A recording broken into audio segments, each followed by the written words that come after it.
2 weeks ago, I talked to someone that was struggling, and maybe you could help her with an answer. So she was 28, very young. At least she considered herself young, 2 years of experience. Yep. And she was managing enterprise customers, C-level people, where you actually need to tell them what they need and not what they want. So Yep. for her, stakeholder management from a relatively young crew of under 30 customer success people versus C-level. Yep. Could you give her a tip? Then I can forward her this little clip. You need to build credibility. So it's not like a one day thing.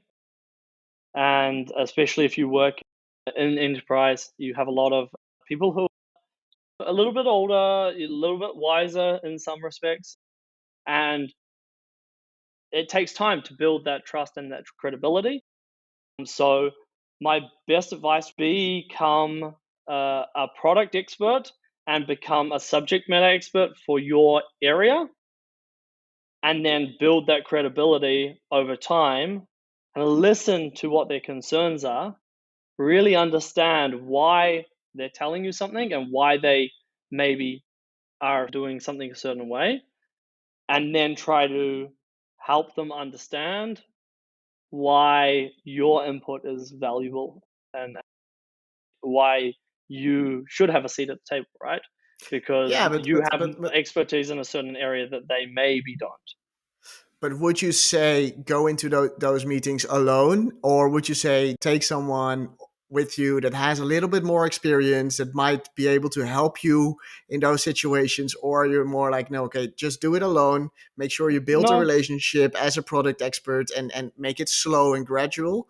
Or would you say just tag along any senior that you could bring to help you with those difficult moments?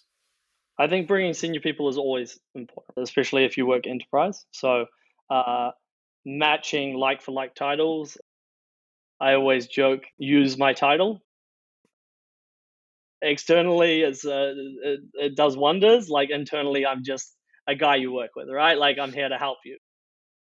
But yeah, it definitely helps.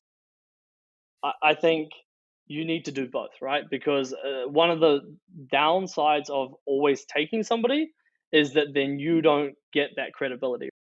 So I think it's very important. While it depends on the situation, because sometimes you're brought into that conversation with a C-level person through your contact, and that person can help you build your credibility without needing to bring somebody else in. But other times, it is important to bring like your CCO or your VP in, so that you can at least have that person to back you up